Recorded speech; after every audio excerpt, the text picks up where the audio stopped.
It's Wednesday, never dull. We've got all kinds of things that we've all woke up to today, including government shutdown. Got a shutdown. Got a shutdown. Yeah. We've got a special session happening in Santa Fe today. Yes. So we thought we would just get right to it today and jump in on all the things that are happening. We got a little bit of a scheduling conflict today, so we're going to move quickly on this episode, get you as much information as we possibly can. And you're right, it's going to start with, well, some crazy stuff going on. Obviously, we have another government shutdown here, which, hey, look, it happens, right? And this is what we've got. Does it happen? I mean, really, that's what we're going with? Okay, I'll jump in when we actually get into the story. But well, okay. Well, here's the deal, and here are some of the key points of the shutdown as things sit right now. Now, obviously, would not be surprised if this gets itself worked out over the next couple of days. I don't see any reason to believe this is going to be a major league shutdown lasting weeks. It doesn't appear that way, but we'll explain why this is happening the way it is. But a few different things. Government funding lapsed overnight, so the government is officially shut down. The shutdown could pause economic data coming in, and stock futures earlier this morning were down a little bit. There's not some catastrophic drop in what's happening with the stock market. But here are some of the details and what's going on here. And really this gets down to the Senate, where they have got to come up with enough votes. The House has already passed a continuing resolution, which I'll get to in a second, but it really all sits in the Senate. Senate lawmakers failed on Tuesday evening to agree to a measure to fund the government amid deep divisions between the parties. Republicans can't pass a funding plan without some Democratic support. Republicans put forward a 7-week stopgap bill to keep the government funded, arguing that it would buy lawmakers time to hash out their differences and craft full-year spending bills. Democrats opposed the measure, calling for restoring hundreds of billions of dollars in health care funding, including enhanced Affordable Care Act subsidies that expire this year. Okay, so I want to explain what is going on here, just so that you know if you talk to anybody and they say, well, it's both sides. No, this is very simple stuff. What the Republicans are trying to do is pass what you call a continuing resolution. What that means is keep funding levels exactly where they are, where they've been in the Biden budget. This is a Biden budget we're still operating off of, not a Trump budget. So keep things where they've been on a Biden budget for the next 7 weeks until they can work out a new spending plan. Democrats have said, no. This is our opportunity to hold Republicans over a barrel, and we want them to increase, especially Obamacare spending here. And in some cases, Republicans are claiming they're wanting to do it to give health care to illegals. Democrats debate that to some degree. Either way, what the Democrats are doing is saying, we want more, and if we don't get more, we're shutting it down. So they're shut it down. That's what they did. So this one is on the Democrats. And it happens all the time with the party out of power. The party out of power says, we're going to stop this. And how can they do that? They can do that because in the Senate, you need 60 votes to get this thing through, to get cloture. So you have to have 60 votes. Republicans have 53 votes, okay? They can't do it without 7 Democrats. They got 2 Democrats. They got John Fetterman and they got Cortez Masto from Nevada. Both of them said, we want to keep the government open. Every other senator said no. Martin Heinrich said no. Ben Ray Lujan said no. They shut it down. Okay, they wanted extra. Okay, so when you want extra, in the party in power says, no, we're not going to go spend extra money. A, because we're $37 trillion in debt. We don't have it. And then the Democrats saying, well, then we're going to shut it down. So that's why it is shut down. Now, an interesting quote from the Wall Street Journal story. Yeah, which turns out to not be correct. I want to go ahead and just make sure that's aware. But voters have historically blamed the party in power for closing the government, but the political fallout will likely depend on the length and scale of the shutdown, which comes more than a year before the midterm elections. Right. So, and this is completely wrong. This is, and we've watched it happen to Republicans a ton of times. Republicans shut down the government. The president, whoever it is at the time, it's been Bill Clinton before. Bill Clinton wrapped this around Republicans' necks before on shutting down the government. He was very good at it. And Obama did the same thing when Republicans would try to shut it down. And it was a disaster when Republicans tried to do it under Obama, and Ted Cruz led the charge. It never works out for the party that is the minority because the other party says, look, we're trying to keep it open. Here it is. It's a clean resolution. And this poll from the New York Times tells the story a little bit. It's amazing how political all of this is. And that's why we're saying to you today, I wouldn't take this all that seriously because I think it's going to end up going away. I think they're going to reach a deal, and then they're going to have to continue to work on this till we get into the So it's kind of like a month. little power grab, you think, by the Democratic Party? Like, hey, we're going to stand up to Trump, and we are going to stand up to his Congress. I don't even think it's a power grab. I think it's a capitulation to the party, where Chuck Schumer knows this is a bad political move for him. But he does it because the left wing of his party wants some sort of fight. They want to fight. And this poll says it, right? It says all respondents, as we get all respondents, 65% of Americans say don't shut down the government. Don't do it, okay? Now, this tells you everything you need to know. Democrats are sort of evenly split. 47%, the activists in the party are like, shut it down. Oh, Democrats never want to shut down the government, right? And they do in this particular case. 43% say that they don't want to shut it down. Independents, 32% say shut it down. 59 say don't. And Republicans who have been more than willing at times to shut down the government are like, 5% of Republicans are like, let's shut it down. 95% of Republicans are like, heck no, don't shut down the government, right? So this is very much a political battle that likely will end up with egg on the face of the party that wants to shut it down, which clearly, even according to the New York Times, is the Democrats. And so I want to go to a quick bite from Kevin Hassett, who does a lot of the work for the president as far as a lot of his economic stuff, and he's the National Economic Council. And so he breaks down how this stuff usually works out. And he talked to CNN yesterday, and here's a little bit of that conversation with Jake Tapper. First of all, it's the hope of the White House that the continuing resolution passes as it, in the Senate as it did in the House. President Trump does not want to shut down the government, and the Democrats are the party that does.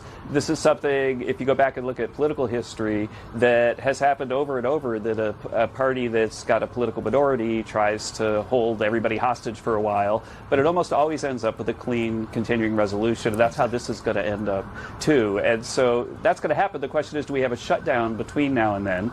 Okay. And so that tells you where we're at. Okay. And so, again, this is something I would not take to be that serious to this point. I just don't think it's that big a deal. Right. And they're working now, right? They're trying to come up to this resolution type situation. So it does seem always like we just couldn't reach the deal. So let's shut down the government. We'll buy more time, supposedly, to reach these deals. Correct? Yeah. We'll see what happens with it. And yeah, I think so. But it is funny how just nakedly political all of this is, right? So I just pulled a few sound bites from past potential shutdowns.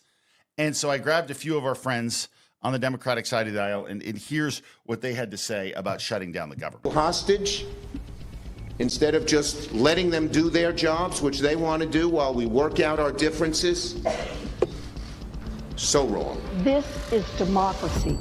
And in a democracy, hostage tactics are the last resort for those who can't win their fights through elections, can't win their fights in Congress, can't win their fights for the presidency, and can't win their fights in the courts. A government shutdown of any duration would harm hardworking Americans and our economy. Why should we ask TSA officers to go without their hard-earned pay while they protect our airports? I'm a senator from Virginia. Some of the hardest effects of shutdown will be seen in my state. If the government shuts down, it will be average Americans who suffer most. Some who right now are trying to figure out how they're going to pay rent, how they're going to make mortgage payments, how they're going to keep college payments going, how they're going to keep the lights on, how they're going to keep food on the table. Had the government shut down, hundreds of thousands of people would have not gotten their paychecks. Federal employees would have been furloughed, sent home. Our military won't get paid. Head Start teachers won't get paid. Our wildfire fighters won't get paid. Federal prison guards won't get paid. You get the point. Yeah, well, and honestly, like I was trying to find clips on, because I remember some of these shutdowns earlier, these conversations that were happening, years past. And they always, the media normally, highlights, the family that's going to really be dire. Correct. Because this person's not going to get paid, so they're not going to have food on the table. I can't find any of those clips for this one. because it's a different party, right, that's that wants to shut this down. So heaven forbid we actually bring any of those bleeding heart stories to anybody this time, because it's not the Republican base that wants to shut this thing down. It's the other side. Right. So no, that's a really good point. Yeah. Here's Fred and Janice. Oh, totally. They both work for the government, and their kids need their medication. Yeah. And if they are furloughed, their kids won't get that medication. Yeah. Oh, it's like absolutely. prominent. It's like they did like packages on it all the time. And so I was looking for those stories thinking, okay, well, here we go again. Because a government shutdown should be bad regardless of what party is in power. I'm sorry, but a government shutdown should never really be the solution. Oh, believe me. And Republicans have done it too. Republicans do it all. And usually it goes the other way, though. Republicans will shut it down because they want cuts. They want to cut government spending so that we stop with the massive debt, right? And Democrats are like, hey, they're going the other way. We want additional spending. They always want more money. It's crazy. It feels like, it's like the money grab. Okay. Yes. Well, now shifting gears back to the state of New Mexico, today, October 1st, starts a special session. I'm sure, Mark, we are going to solve a lot of problems here in the state. I feel like crime's going to be addressed, right? We're going to deal with that. We're going to deal with some medical care concern, like our medical compacts that we talked about, bringing in those telehealth doctors to help out our people, right? Yeah. No, I'm sorry. We can't do that. Oh, great. No, we're not doing any of that. Oh, actually. good. So here- what are we blowing our horn about in our special session this time? Well, you tell me. Okay, well, it says here New Mexico lawmakers will return to the Roundhouse on Wednesday for what's expected to be a brief but fast-paced special session focused on the outsized impacts of federal budget cuts to the state. Leading Democratic lawmakers huddled with top staffers in Governor Michelle Lujan Grisham's office this week to hammer out final details on 5 bills that deal with subjects like vaccines, rural health care funding, and eligibility for New Mexico's health insurance exchanges. Okay, so a couple of things on this I think that are disappointing. Obviously, you're right on the healthcare compacts. That's exactly right. And even the governor said she wanted to do this. The Speaker of the House, Javier Martinez, who we rarely agree with on anything, he wanted to do this. The Senate doesn't, so they're not touching it. The governor learned last time she did a special session a year ago, she was basically trying to Bigfoot the legislature. Okay, she said, this is what we're going to do. This is how we're going to do it. And the legislature said, no, we're not. And they just thumbed their nose at her and walked away. And it was humiliating. And she didn't want that to happen. So what she did this time was sat down with her legislature, worked out a deal. In fact, I'm not even sure they called the Republicans in. Like, I think they're all just like, we're going to do these 5 bills and we're done. The Republicans are going to introduce all the bills that you talked about. They're going to introduce bills tackling CYFD. They're going to introduce bills tackling the compacts. They're going to introduce bills dealing with crime. But it's not going to matter. They're never even going to see the light of day. When you have one party rule in a state, which we've talked about a million times, is a terrible idea because good ideas don't flourish. Competition and accountability lead to better governance, but we don't have that, right? No, we have trial lawyers, so that's what we're going to deal with right now. And so we have a setup right now that is just, quite frankly, it is a one-party rule, and so they don't want to deal with the big-time issues. But we do know some of what they are going to do. And they mentioned vaccines, okay? I want to just briefly dip into what we think might happen. Here is a bill that we got a hold of that they are thinking about introducing. I think they will introduce here during the special session. Now, it's a little bit of a deep dive, but I really want to just explain the basics to you here so that you can understand this, and then we'll move on. But this is the special session in 2025, and this is the discussion draft of the bill here. Now, here's a portion of the bill. I'm not going to get into a ton of it, but I'm going to go to the bottom here, and I'm just going to read you something that's important here. And this has to do with vaccines, okay? And where does the state and where do our kids, where do we get the input for the vaccine schedule that our children are on? And our children are on that. To go to school in the state of New Mexico, there's a vaccine schedule, right? I mean, you know, many of us have dealt with that schedule, and obviously it's become a lot more controversial since RFK Jr. took over and is starting to change things at the CDC. Okay. And so what this bill is designed to do is to remove the CDC from being able to recommend anything to parents and the vaccine schedule in the state of New Mexico. They want to go a different route. So it says the immunization required and the manner and the frequency of their administration shall conform to the recommendations of and then they cross out Advisory Committee on Immunization Practices of the United States. That's the CDC. Okay. That's them saying no more CDC. We don't want the CDC's input. Basically, this is a thumbing the nose at RFK Jr. saying we're not going to listen to you. We are going to go political on this. Okay, so what they're going to do is go with their own Department of Health here in the state of New Mexico and the American Academy of Pediatrics. Now, you say, well, that sounds American Academy of Pediatrics. They sound legit. They sound like they're getting it done. Well, here's where all this comes down. So I want you to read a little bit of what RFK Jr. says about the American Academy of Pediatrics and what their role is. And we will break down some of what they do and why the state of New Mexico is pushing full bore to eliminate medical voices. What we're talking about here is it's important to have a variety of voices that say, hey, wait a minute, let's look at this, let's look at that. And it's more science, the better, is what we're telling you here. And what we're doing now is we're paring down the science. And what you're going to find about the American Association of Pediatrics is that they tend to be more of a political group. This is a screenshot from American Academy of Pediatrics webpage, thanking the organization's top corporate donors. These 4 companies make virtually every vaccine on the CDC recommended childhood vaccine schedule. AAP is angry that CDC has eliminated corporate influence in decisions over vaccine recommendations and returned CDC to gold standard science and evidence-based medicine laser-focused on children's health. AAP today released its own list of corporate-friendly vaccine recommendations. The Trump administration believes in free speech, and AAP has a right to make its case to the American people. But AAP should follow the lead of HHS and disclose conflicts of interest, including its corporate entanglements and those of its journal, Pediatrics, so that Americans may ask whether the AAP's recommendations reflect public health interest or are perhaps just a pay-to-play scheme to promote commercial ambitions of AAP's big pharma benefactors. Okay.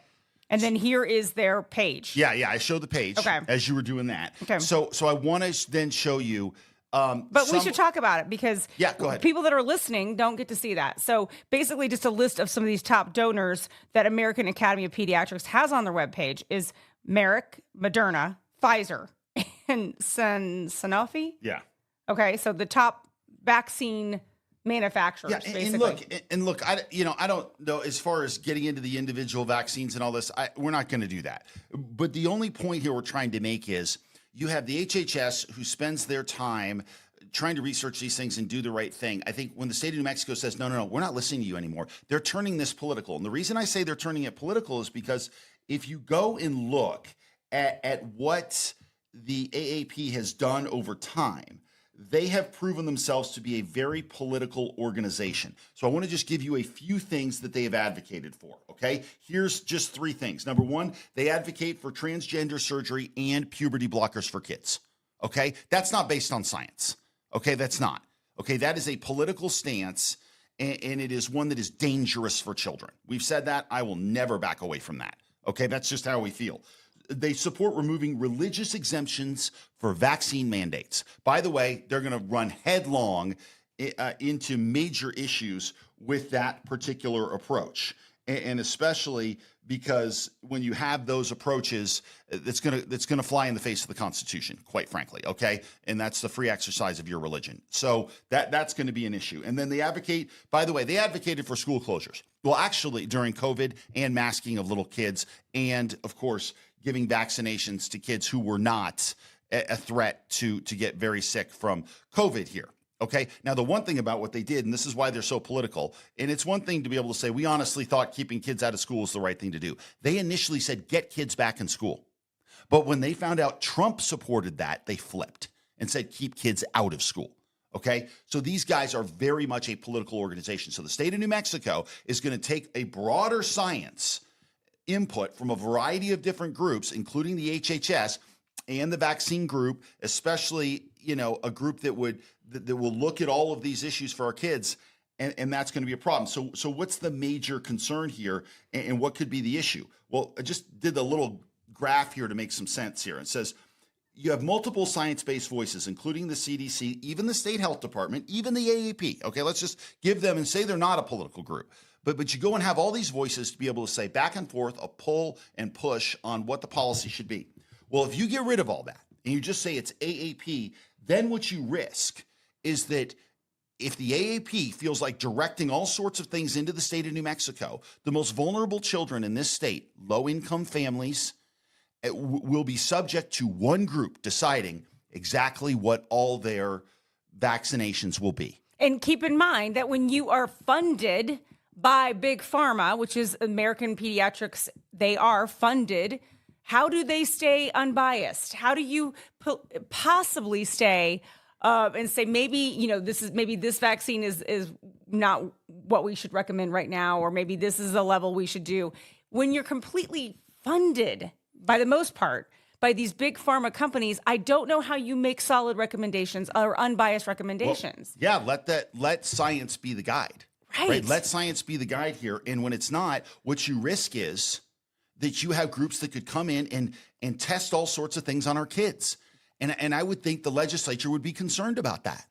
You know, we have all these lawyers who are always willing to sue and don't want doctors in the state. And as they said in the Journal last week, they are the last line of defense. You know, they're the equalizer. Right, the attorneys the equalizer, are. yeah. And yet they're going to invite, less science and one group to be able to determine exactly what happens to our kids. And that's a concern. So that's one of the bills that's in front of the legislature. You can contact your legislators and just say, wait a minute, more science, the better. So let the CDC be involved in this. Let our state be involved in it. And let's get more science voices here. Do we have any idea how long the special session might last? Just a couple of days. Okay. So they will have this and they'll vote and it will be what it is. Do you think that they'll come to that kind of conclusion that fast? Yeah, I think it's going to be. So if you want to reach out to your legislator, do it now. Do it today. Do it immediately. Yeah. Like make the calls, make the emails, make your voices heard. That's the only line of defense right now. And then remember who to vote for when it comes to reelection. Who puts your needs first? Like find that out. I can't preach that more. People write me all the time. How do we get more involved? How do we make change?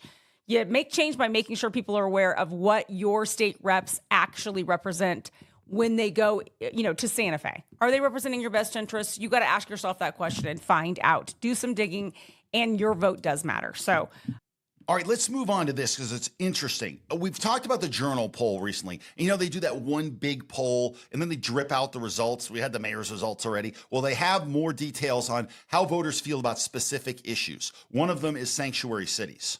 And now we know that the majority of voters in Albuquerque approve of the sanctuary city status. And some of this makes sense in the regard that you look at Keller, who has stood up many times and said, I stand for sanctuary cities. Well, he probably has some polling data that tells him it works for him. And a lot of people say, how can anyone, stand for sanctuary cities, whatever. Albuquerque is a pretty far left city. It's a Democrat plus 20 city. And this result, while not a plus 20 issue, it is an issue that is important to look at the numbers on. okay, so one of the questions they asked pollsters said currently all Albuquerque city departments and employees are prohibited from assisting in enforcement of federal immigration laws, except when required by federal law. How familiar are you with this policy? 46% said somewhat familiar, 25% said very familiar, and 28% said not familiar at all. Okay, so by the way, that's about 72% of people are pretty familiar with what it is. Yeah. So a good portion of people know what it is. Okay, and then the second question the poll asked was, do you support or oppose the policy that prohibits all Albuquerque city departments and employees from assisting in the enforcement of federal immigration laws, except when required by federal law? So again, I find this to be a very convoluted question to ask. It is. I think it seems really odd, but it said that 51% basically polled support the fact that, let's try to explain this a little bit. That 51% support not working with ICE. Like, don't work with ICE. Let ICE do their thing. Stay away. Okay. And I think so. That means don't let ICE into our jails and our prisons and things like that. That's what they're saying. 51% of these people polled. So people need to understand that they're like, why, we want to fight crime. We want to deal with the crime issue. We want to do all these things, but yet we do not want to work. We support with us not working directly with ICE, with 40% saying, yeah, work with them. Right. Yeah. Okay. Yeah. Now, Brian Sanderoff, who does the poll, he attributes this to political considerations, no doubt. This issue is a very partisan issue. It's one where party affiliation, political philosophy, and how you feel about the mayor strongly correlates with your opinions or support levels on this issue, said Brian Sanderoff.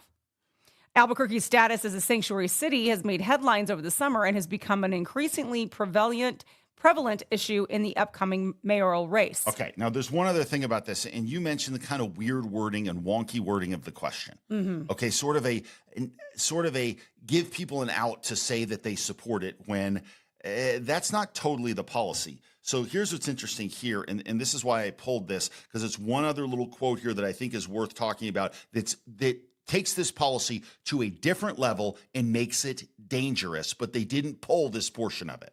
In July, Mayor Tim Keller, who is vying to become the first Albuquerque mayor to serve 3 consecutive terms, signed an executive order codifying the city's status as immigrant-friendly.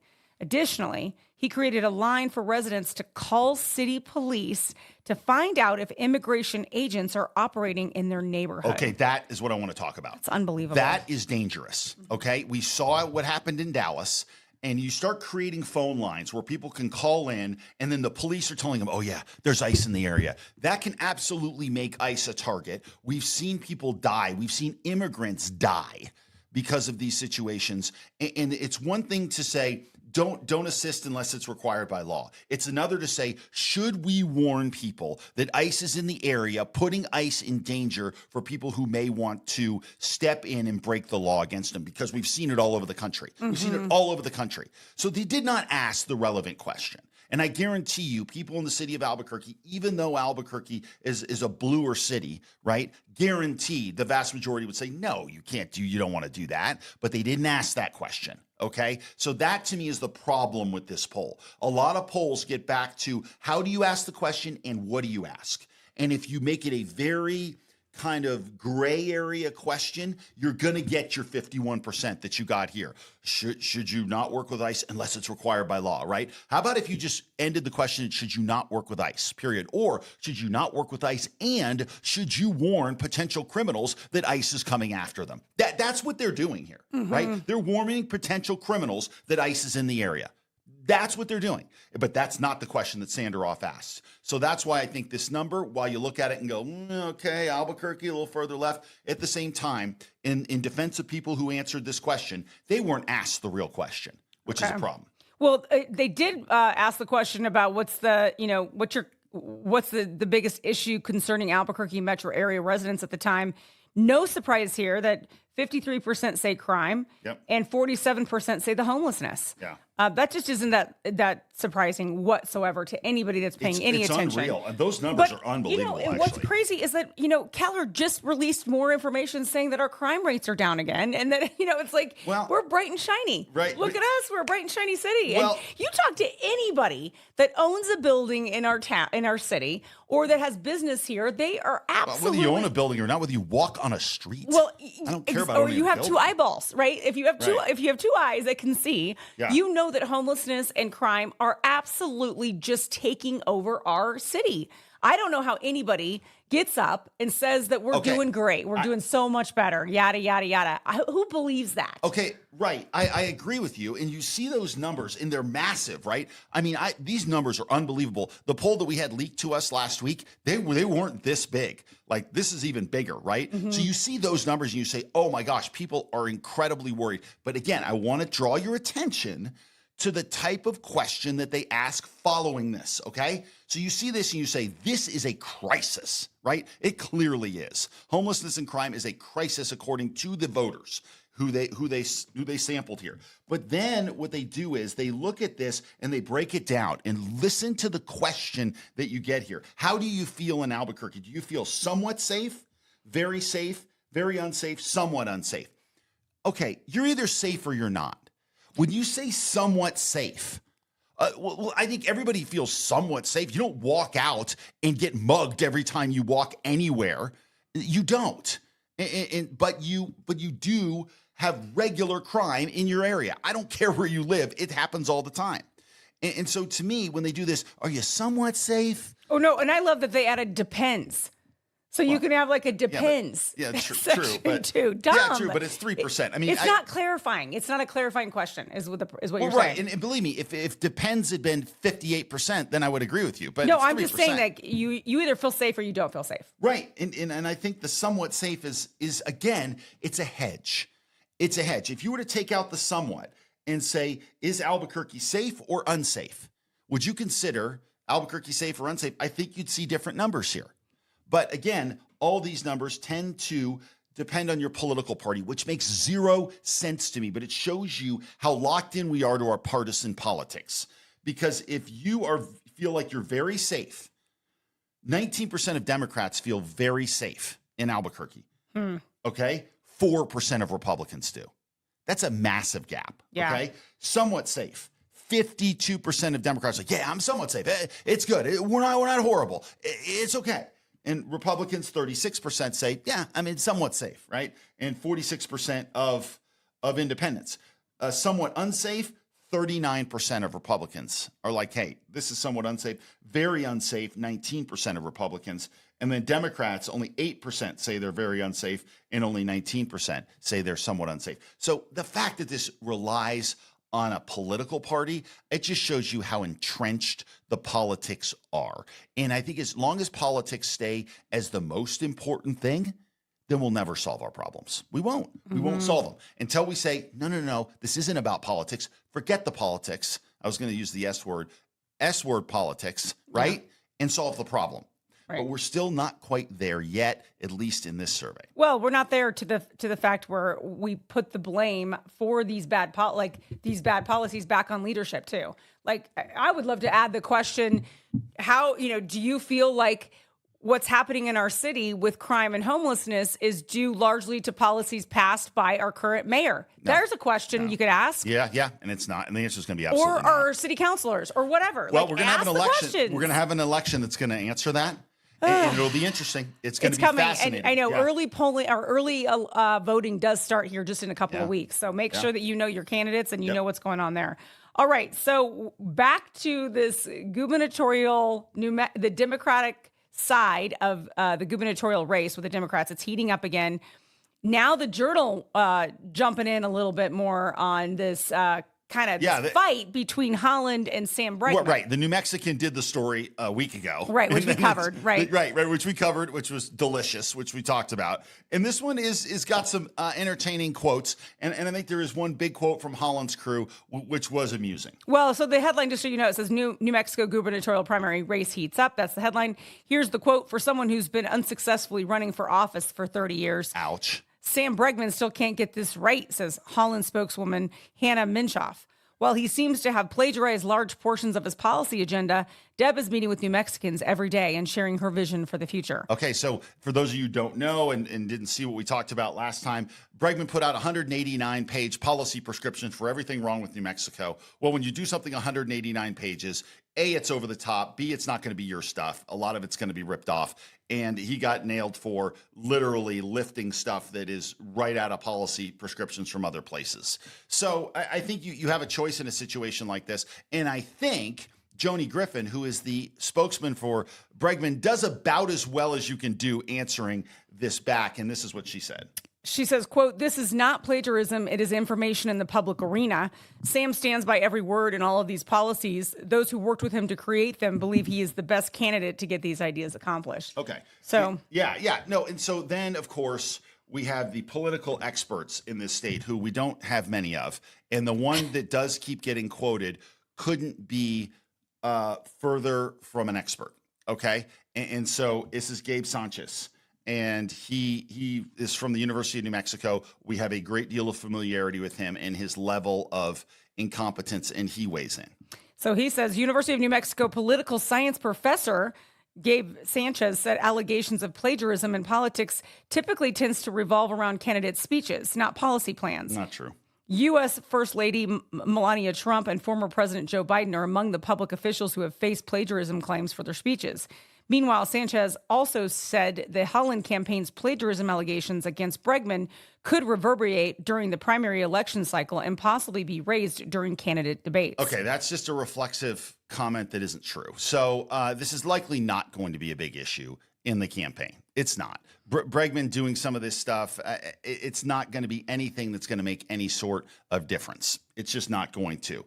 And so saying that this could be something that could be long-lasting, it's 8 months until the primary. This is not going to be an issue that's going to be defining in any way, shape, or form. And as we've said before, Deb Haaland, if she is smart, never steps on the stage with Sam Bregman.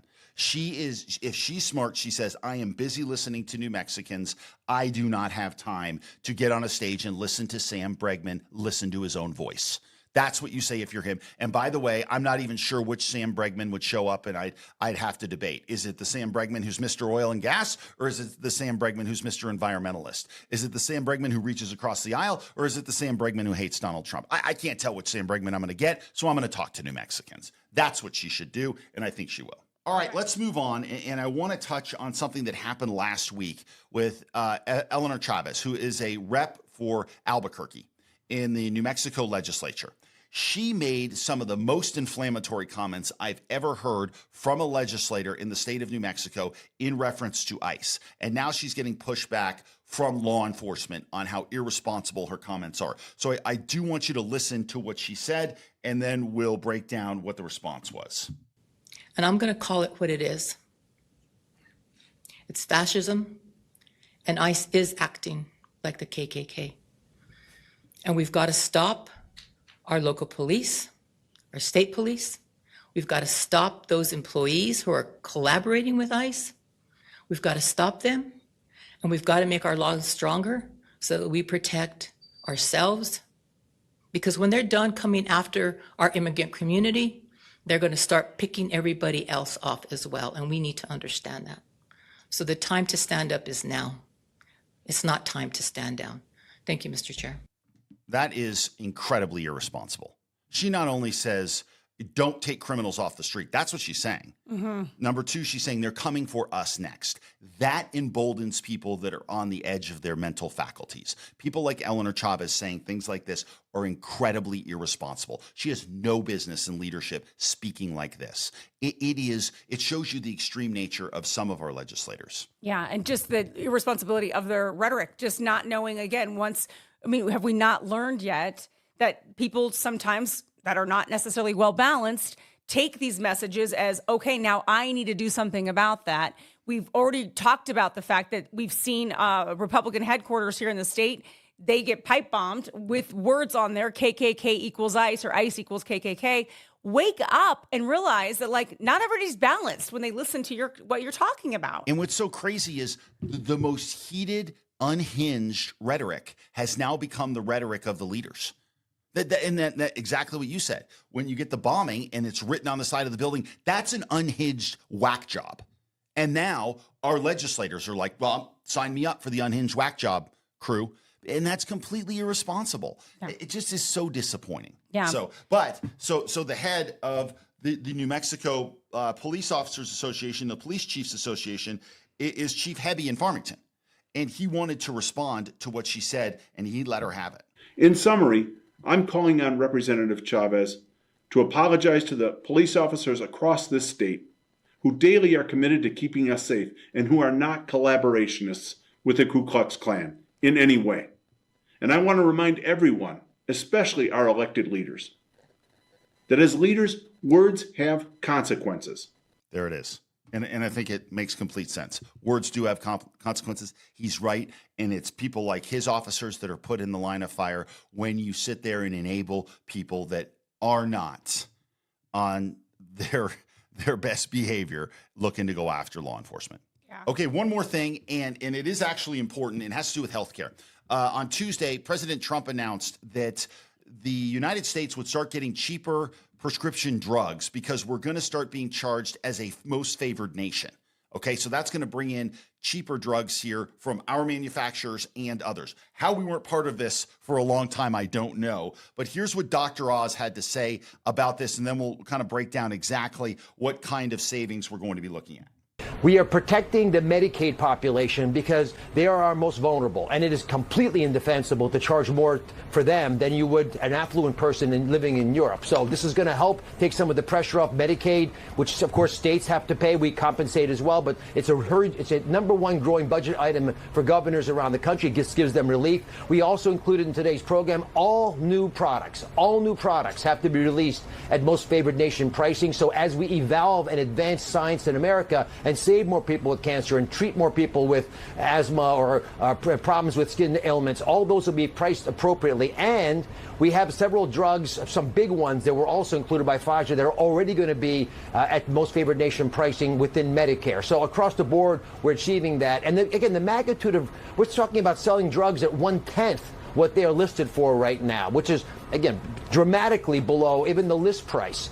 And the Trump RX opportunity also gives direct access to these prices to everybody in America, including in the commercial market. So if you don't like the prices you're getting from your company, you can have Trump RX as your backup, and you'll see even broader strokes of success upcoming.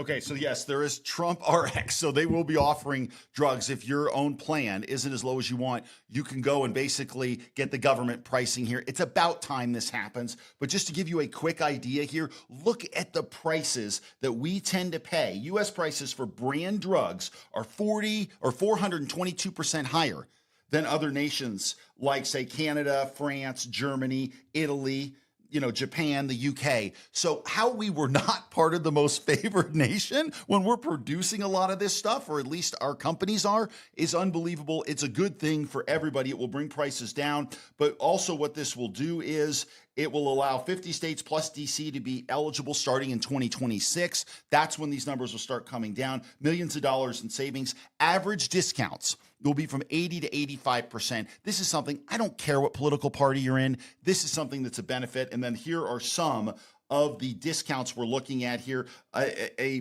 treatment for dermatitis, 80% discount.